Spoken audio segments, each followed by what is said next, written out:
The hospital's neon lights flickered slightly, casting a sharp glow on the bustling lobby. Mira Jackson moved through the hallways, her steps quick and deliberate. She was dressed in the standard nurse's scrubs today, blending into the fast-paced rhythms of the emergency ward. No one would guess she was more than just a nurse here. Not the staff darting past her, not the visitors in the waiting room, and certainly not the man who strode toward her with an air of self-imposed superiority. Mira was here for one reason only: to keep an eye on her team in their natural element, unobserved.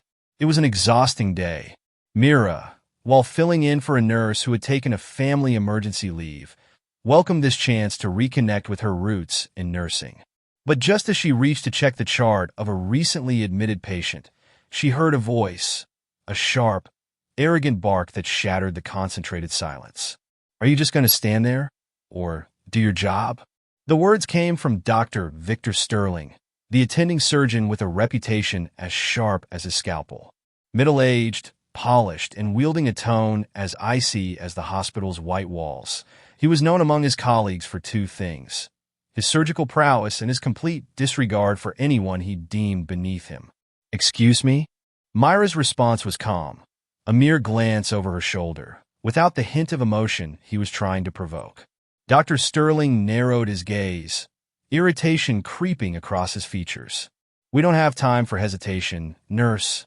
When I say something, you do it. No questions, no excuses. I need those charts updated immediately."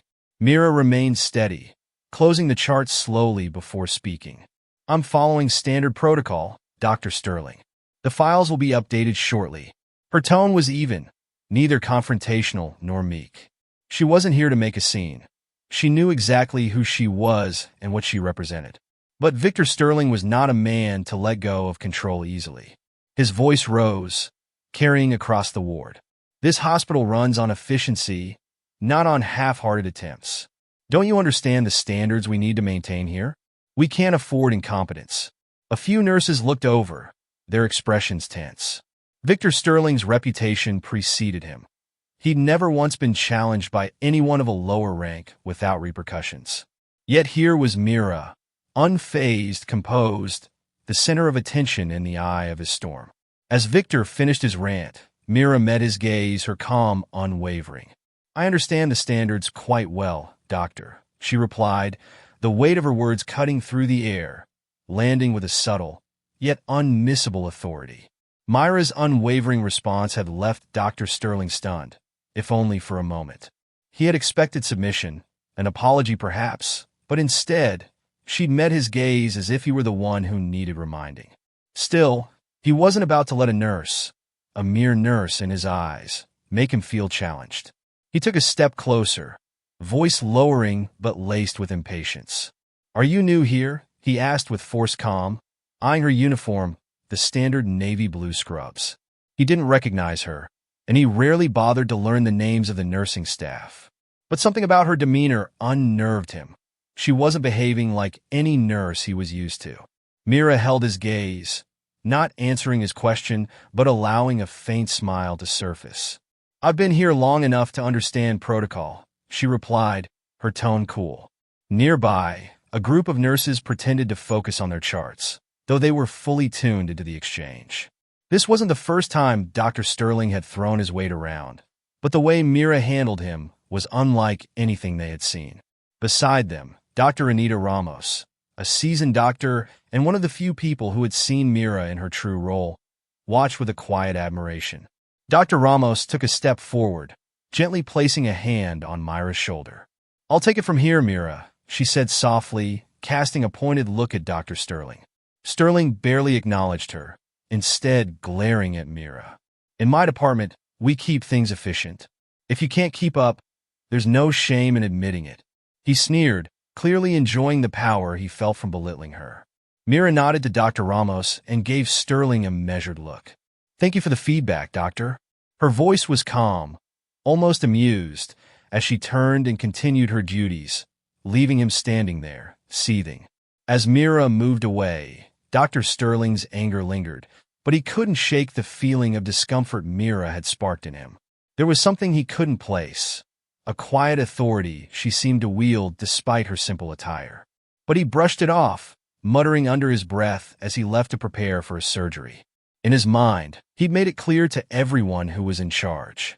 Meanwhile, Myra's calm mask didn't falter as she continued her rounds, but inside, she felt the familiar frustration and exhaustion that came from years of dealing with people like Sterling.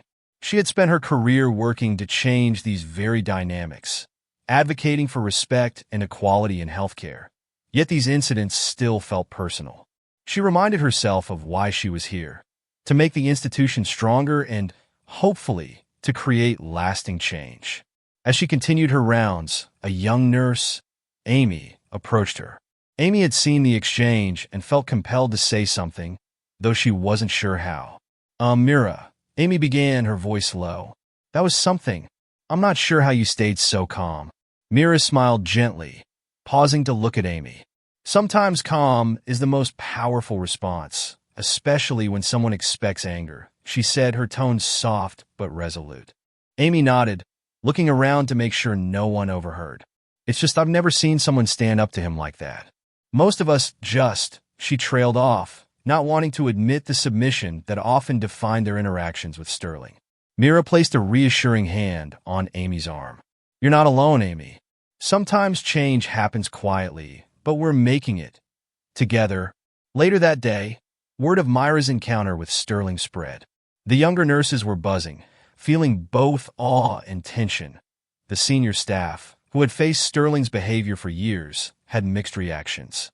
Some felt a pang of pride seeing Mira handle him, while others worried about possible repercussions. Dr. Sterling wasn't known to let things slide, and his irritation would likely fester. By late afternoon, another confrontation loomed. Mira, still in her scrubs, was filling in at the nurse's station when Dr. Sterling marched over, visibly agitated. Nurse, he called out, loud enough for everyone to hear. I need that patient in 304 prepped for surgery immediately.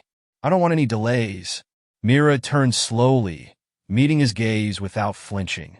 She had a full awareness of every eye in the room on them, the air thick with anticipation.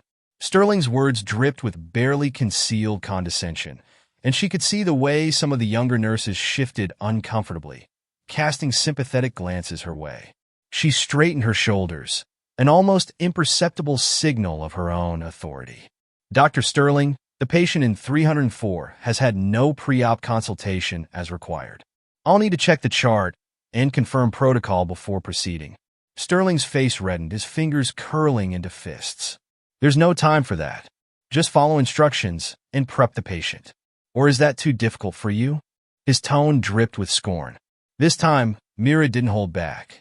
She raised her voice, letting it ring with calm authority. Doctor, patient safety is our first priority. Following protocol is essential to that. Rushing could put them at risk. She met his gaze directly, not a trace of hesitation.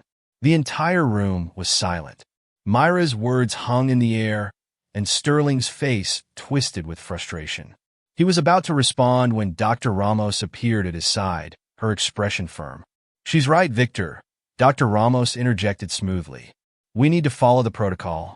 If there's a concern, I'd be happy to discuss it with you in private. Sterling's anger simmered visibly, but he knew he'd lost this round. He muttered something under his breath and stalked off, leaving Mira and the rest of the staff in silence. The rumor mill in the hospital spun into overdrive. Staff began to whisper, piecing together Myra's calm confidence and the way she stood up to Dr. Sterling. Some speculated about her background. Others wondered if she was even a nurse at all. Mira, however, remained focused, her work precise and unfazed. The breaking point came days later when Sterling, in a fit of bruised ego, decided to take his complaints to the hospital board. He painted Mira as unprofessional, questioning her competence and suggesting she'd been insubordinate. The board summoned Mira to a meeting, one she knew had the potential to shift the hospital's culture significantly. On the day of the meeting, Mira walked into the boardroom wearing her formal attire, a stark contrast to the scrubs she'd worn on the floor. The board members were taken aback, several exchanging glances as they realized she wasn't just any staff member. Dr. Sterling sat across from her, his smugness evident. The meeting opened, and Sterling began recounting the incident with a pointed edge, emphasizing Myra's supposed defiance. He detailed his grievances, casting her actions as hindrances to efficiency. Once he'd finished, the board turned to Mira, inviting her to speak. She took a steady breath, locking eyes with Sterling before addressing the room. It's been brought to my attention that respect and professionalism may need reinforcement among our staff, particularly regarding communication across different roles. She allowed her gaze to sweep over the board members. This incident wasn't a matter of efficiency. It was about ensuring patient safety and respect for every individual in this institution. Sterling squirmed slightly, his expression faltering as Mira continued, unrelenting. As a senior executive of this hospital, it's my duty to ensure that these values are upheld at every level. At this, the board members stiffened. Sterling's face drained of color as he realized his error, a flicker of panic flashing across his eyes. He had been blindsided, and Mira had seized the opportunity to make a statement, not just to him, but to the entire leadership. The tension in the room was palpable as Myra's words continued to resonate. In that moment, everyone recognized that a new standard had been set. The fallout from the board meeting was swift. Sterling, publicly humiliated, withdrew from the limelight. His power within the hospital diminished. Mira, on the other hand, found her influence growing. She used it not to punish, but to implement systemic changes, establishing mandatory respect and bias training for all staff. Her insistence on integrity and professionalism began to ripple outward, shaping the hospital's culture from the ground up. The staff, particularly the nurses, felt a newfound respect for Mira, recognizing that she had fought not only for herself but for them as well. Conversations in break rooms shifted. People began speaking openly about issues they'd previously kept quiet. Dr. Ramos and others who supported Mira took active roles in championing these changes, fostering a spirit of camaraderie and mutual respect. Sterling's reputation never fully recovered, though he managed to retain his position. But the culture around him had changed, and the staff no longer viewed him with the same fear and reverence. He too found himself adapting, attending training sessions with genuine interest, finally acknowledging the flaws in his perspective. In the weeks that followed, Mira became a symbol within the hospital, a reminder of resilience, grace, and the power of quiet authority. She had turned a moment of humiliation into a lasting change, reshaping the institution she had once joined as a young nurse. Her influence spread, not only within the hospital, but across the medical community, inspiring other institutions to evaluate their own practices and strive for inclusivity and respect at every level. The following months marked a period of significant transformation for the hospital. Myra's formal proposals to the board took effect quickly. Training programs on inclusivity, respect, and bias became mandatory, bringing the staff together in sessions designed to foster understanding and empathy. These sessions were led not only by Mira, but by respected figures across departments, each sharing stories of respect, resilience, and the importance of collaborative care. The initial sessions were tense. Some doctors, unused to openly discussing the impact of their behavior, shifted uncomfortably, reluctant to confront the ingrained biases that had long shaped their approach to their peers. Dr. Sterling, though hesitant, was one of the first to participate. The humiliation of the boardroom meeting had forced him to reevaluate his interactions, particularly with those he once considered beneath him. One morning, during a particularly challenging workshop, Dr. Sterling stood to share. "I've always thought that demanding perfection was part of my job," he began, looking around at the gathered staff. "But in doing that, I forgot the humanity of the people I work with, their knowledge, their insights, their value. I realize now that respect isn't just something I owe to my superiors. It's something everyone deserves." The room was silent, the impact of his words clear. For the first time, Sterling spoke with sincerity, acknowledging the gravity of his mistakes and expressing a genuine willingness to grow. Mira, seated at the back of the room, felt a pang of satisfaction. Sterling's admission was a sign that her work was making a difference, that real change was possible, even in the hearts of those who had resisted it most. As the months went on, Dr. Sterling's transformation continued to unfold in small but meaningful ways. He began consulting nurses on patient care decisions, valuing their insights and expertise. His interactions became less about authority and more about partnership. Staff members noticed the shift, their initial skepticism replaced by a cautious optimism. Sterling's change in attitude became emblematic of the cultural evolution Mira had set in motion. With Myra's guidance, a new wave of leadership emerged within the hospital. Nurses, inspired by her strength and resilience, began to advocate for themselves and their colleagues. Amy, the young nurse who had once confided in Mira, became a driving force for improvement in patient care standards. She started initiatives aimed at empowering nursing staff, ensuring they had a voice in critical discussions about hospital policies. Mira mentored Amy and others, cultivating their leadership skills and encouraging them to step forward. The next generation of healthcare needs leaders who understand compassion and respect as essentials, not afterthoughts, Mira often said, her words leaving a lasting impression. Dr. Ramos, Myra's longtime ally, also took an active role in supporting this movement. Together, she and Mira formed a committee dedicated to fostering inclusion, respect, and empathy in the workplace. The committee regularly convened to address concerns from every department, offering a safe space for staff to voice their experiences and ideas for improvement. These efforts marked a profound shift in the hospital's atmosphere. The hierarchy softened, and the staff operated as a united team rather than isolated ranks. The impact of Myra's leadership extended beyond the walls of the hospital. Word of the changes spread, and soon, other institutions reached out to Mira for guidance. She was invited to speak at healthcare conferences, sharing her journey and advocating for inclusive leadership practices. Her story resonated with audiences, many of whom had faced similar challenges in hierarchical work environments. Myra's experiences, both the triumphs and the challenges, became a model for healthcare professionals who sought to bring empathy, integrity, and collaboration to their own institutions. Her talks were grounded in her experiences, the quiet strength it took to confront an entrenched culture, the humility to meet arrogance with grace, and the resolve to push for change that benefited everyone. Mira didn't seek the spotlight, but she recognized the importance of her story. She used her platform to uplift voices that had gone unheard and to challenge leaders across the industry to consider the impact of their actions on those around them. Dr. Sterling, initially resistant, found himself championing Myra's vision in unexpected ways. The more he embraced her approach, the more he saw the benefits, not only in his relationships with colleagues, but in his own sense of fulfillment as a physician. He learned that a collaborative approach to patient care, one that valued every member's contribution, led to better outcomes and a more fulfilling work environment. Years later, Myra's presence in the hospital remained a guiding force, her influence embedded in the very culture she had helped reshape. The institution, once defined by rigid hierarchies and unspoken biases, had transformed into a place where respect, collaboration, and empathy thrived.